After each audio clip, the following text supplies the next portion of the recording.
મેં 500 લીંબુ લીધા છે. આજે આપણે છે ને આથેલા લીંબુ બનાવશું આપણે.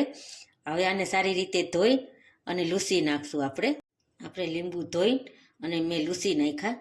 હવે આપણે વાટકીમાં મીઠું નાખશું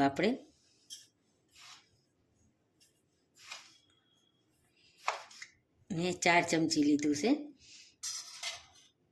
અને 1 ચમચી હળદર લઈશું. સારી રીતે મિક્સ કરી નાખશું આપણે. હવે આપણે લીંબુને છે ને 4 ભાગ કરવાના છે. આપણે લીંબુને 4 ભાગ કરશું. આપણે કટ લગાવશું. આપણે મીઠું વચ્ચે ભરવાનું છે ને એટલે તે 4 કટ લગાવશું આપણે બધાયમાં એવી રીતે. કટ લગાવી દીધા, 4 ભાગ કરી નાખ્યા. હવે એની અંદર આપણે મીઠું ભરશું આપણે ચમચીએથી.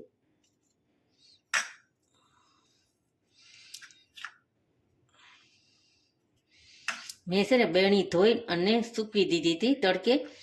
હવે આપણે એમાં મૂકતા જઈશું આપણે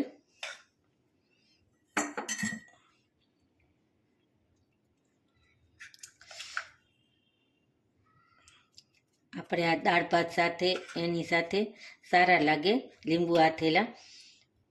અને હું તો દર વર્ષે કરું લીંબુનું અથાણું આથેલા, પણ સારા લાગે. તમે એકવાર જરૂર ટ્રાય કરજો તમે.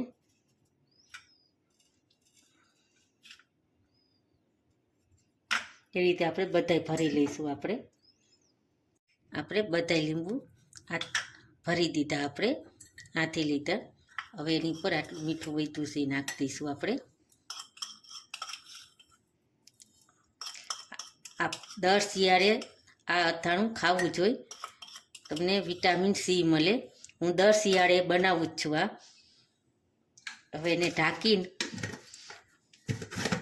અને સેજ હલાવી નાખશું. અને રોજ સવારે 24 કલાકે આપણે રોજ એને ફેરવતું રહેવાનું. અઠવાડિયા પછી આ ગળી જશે. આપણે લીંબુનું અથાણું તૈયાર થઈ ગયું. આપણે 10 દિવસ થઈ ગયા. જો ચેક કરી લઈએ આપણે હલાવી. હવે આપણે બાઉલમાં કાઢશું આપણે.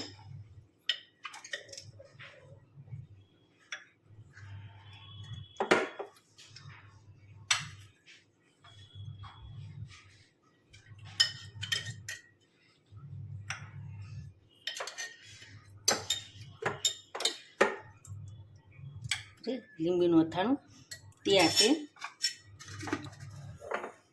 આપણે આથેલા લીંબુ તૈયાર છે.